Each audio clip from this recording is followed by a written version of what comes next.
Emmanuel Seboldt, merci d'avoir accepté en sortie de réunion de partager un peu sur ce grand rassemblement, cette assemblée générale, 11e assemblée générale à Karlsruhe du Conseil œcuménique des Églises en Allemagne, qui aura lieu à la fin de l'été, fin août, début septembre, du 31 août au 8 septembre. Alors, on se met en route pour cette assemblée, et c'est quoi cette assemblée des quelques jours à Karlsruhe ? Alors, l'Assemblée générale du Conseil œcuménique des Églises, c'est 800 délégués des églises membres du COE, c'est-à-dire des églises du monde entier. Donc des églises protestantes et orthodoxes, anglicanes, avec des observateurs de l'Église catholique. Donc, au-delà des 800 délégués envoyés par les églises membres, il y a aussi ceux qui sont invités, les observateurs, et puis ceux qui sont là parce qu'ils sont de passage. Et donc, on peut assister à une journée, on peut s'inscrire pour assister à une journée de l'Assemblée du COE en tant qu'auditeur libre, quoi.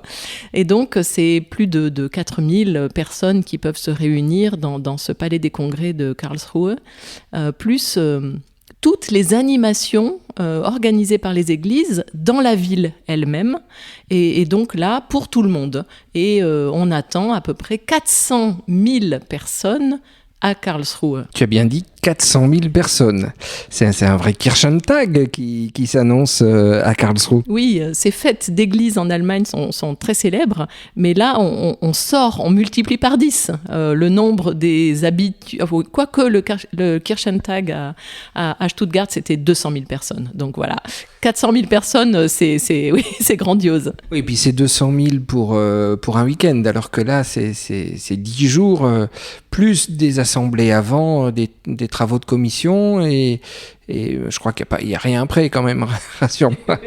Oui, il n'y a rien après, il faut quand même rentrer. Mais effectivement, avant cette assemblée générale, donc, il y a des pré-assemblées sur des thèmes spécifiques où une trentaine de personnes par thème sont invitées à travailler sur des sujets précis. Donc, il y a effectivement des groupes qui travaillent avant, et alors, pendant l'Assemblée, pour les 800 délégués, les 4000 participants à l'Assemblée générale, il faut imaginer que c'est quand même un programme assez complexe à mettre en œuvre sur des thématiques bien particulières sur lesquelles on attend l'Assemblée générale du COE pour avoir des textes forts qui doivent sortir à la fin, qui doivent être votés.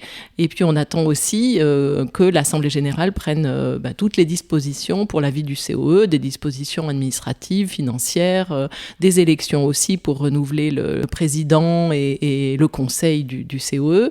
Voilà, donc à la fois une assemblée générale normale comme toute association, mais particulière parce que c'est une assemblée qui se réunit que tous les 8 ans. Donc elle est pour ça exceptionnelle. Le fait qu'une fois tous les 8 ans, c'est quelque chose qu'on ne manque pas. Et puis exceptionnel par son ampleur, puisque ce sont des églises du monde entier, exceptionnel par le nombre de personnes qui sont rassemblées là. C'est un temps d'église, je dirais, à ne pas manquer. À ne pas manquer si ça passe pas loin de chez nous. Alors pourquoi il ne faut pas manquer un tel rendez-vous ? Parce que ça paraît au premier abord, quand tu nous évoques le nombre, quelque chose de très festif, mais je pense que ça va bien au-delà du festif. Je dirais, le festif, il est là, il est autour de l'Assemblée, par tous les événements qui sont prévus dans la ville, pour fêter ce grand rassemblement. Il est d'abord et avant tout pour moi fraternel. C'est-à-dire, c'est une rencontre des frères et sœurs d'églises dispersées dans le monde entier qui se reconnaissent frères et sœurs sans se connaître. Et ce qui peut survenir quand on rencontre dans une église, quand on est accueilli alors qu'on ne connaît personne et qu'on est accueilli comme un frère, une sœur, on l'éprouve. Mais l'éprouver à 4000, à 400 000, c'est quelque chose d'unique. Et cultiver, apprendre et approfondir ce lien fraternel est tout à fait essentiel pour notre vie de foi. Et ensuite, c'est une nécessité spirituelle. Parce que le thème de l'Assemblée, son thème, c'est l'amour du Christ mène le monde à la réconciliation et à l'unité. Comment, spirituellement, on peut travailler ça tous ensemble, alors qu'on sait très bien que le monde ne va pas vers la réconciliation, qu'il ne va pas vers l'unité, et que quand on parle de l'amour du Christ, si les chrétiens abordent ce thème, et c'est un thème qu'on aborde en permanence, on parle de l'amour de Dieu, de l'amour du Christ, etc., ceux qui l'entendent peuvent nous rétorquer, mais qu'est-ce que vous faites de cet amour du Christ ? Comment vous le mettez en œuvre ? Comment vous le vivez ? Vous avez vu comment les églises participent aussi au conflit ? Et donc, ce thème qui avait été choisi de longue date, il prend aujourd'hui dans la situation de l'Europe une actualité et une urgence, je dirais, assez vive, violente, je dirais même. Et les travaux alors vont se faire, on va dire, des groupes de même langue, des groupes brassés. Est-ce qu'il y a quelque chose au niveau de la traduction, etc. Parce que comme ça, 4000 personnes qui viennent du monde entier, qui dialoguent et qui travaillent ensemble pour ces textes, ces 8 ans futurs, on va dire, du Conseil œcuménique des Églises. Comment ça se passe ? Alors, toutes les assemblées plénières sont traduites, donc chacun a ses écouteurs et peut avoir la traduction dans sa propre langue. Enfin, il y a 5 langues qui sont proposées, anglais, allemand, français, espagnol, et la 5e m'échappe. Mais, voilà, donc quand on s'inscrit, on demande à avoir la traduction dans telle ou telle langue, donc pour les plénières, mais aussi pour les groupes de travail. Il y a de temps en temps des groupes de travail dans sa propre langue, donc des groupes francophones. Et puis, il y a aussi de temps en temps des groupes confessionnels pour travailler sur certains sujets entre membres des églises réformées ou des églises luthériennes.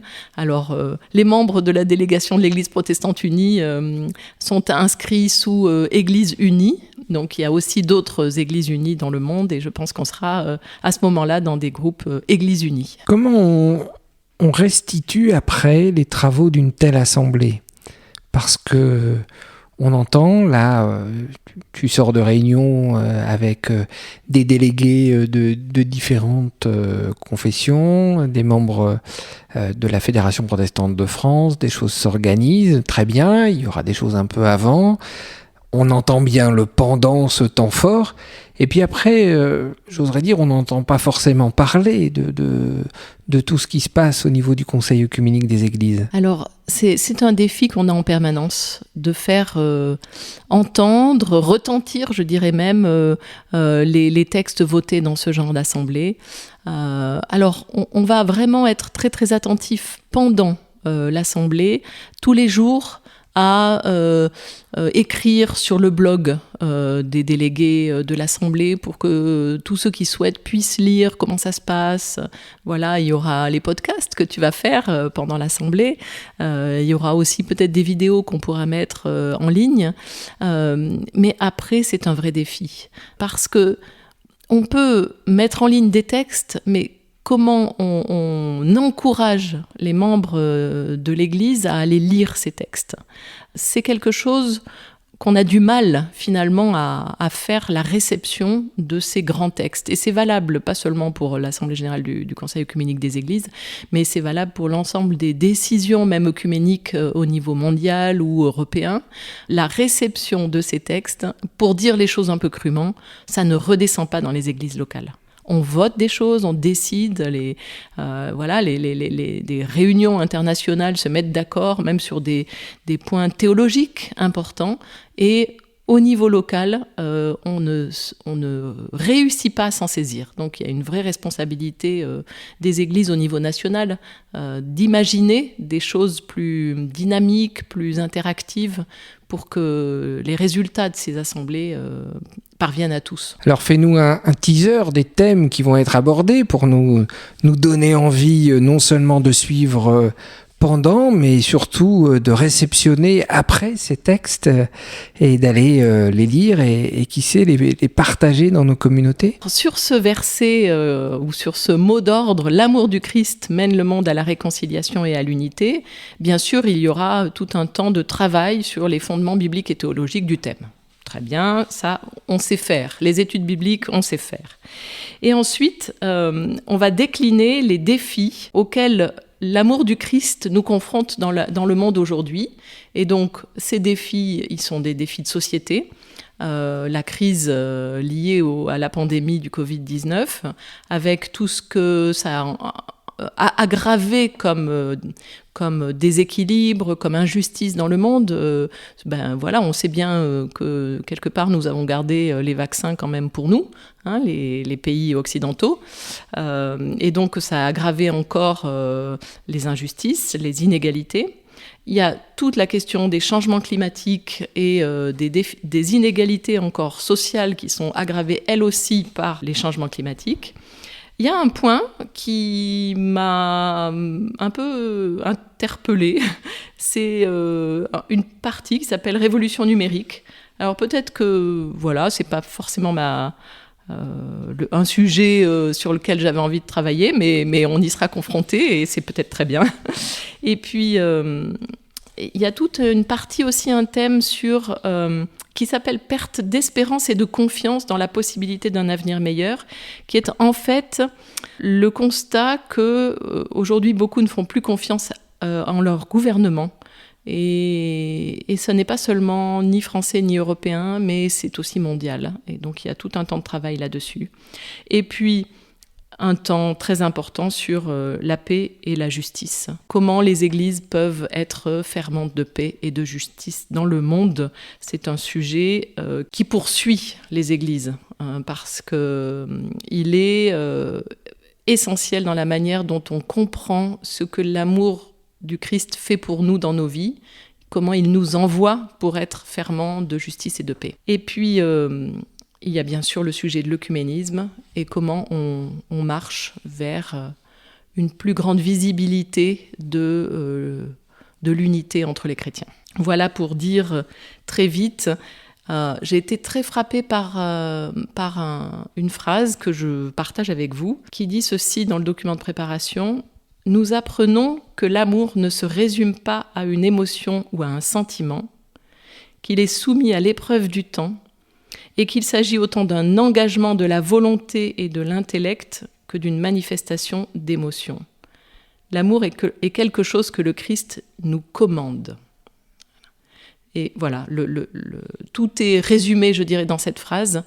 L'amour du Christ nous commande pas seulement de l'aimer en retour, mais de nous engager dans le monde pour la paix et la justice. Merci Emmanuel. Alors on se donne rendez-vous pendant cette rencontre, cette assemblée générale du 31 août au 8 septembre pour des émissions quotidiennes. Alors pas avec toi tous les jours, mais avec différentes participations de la délégation française notamment.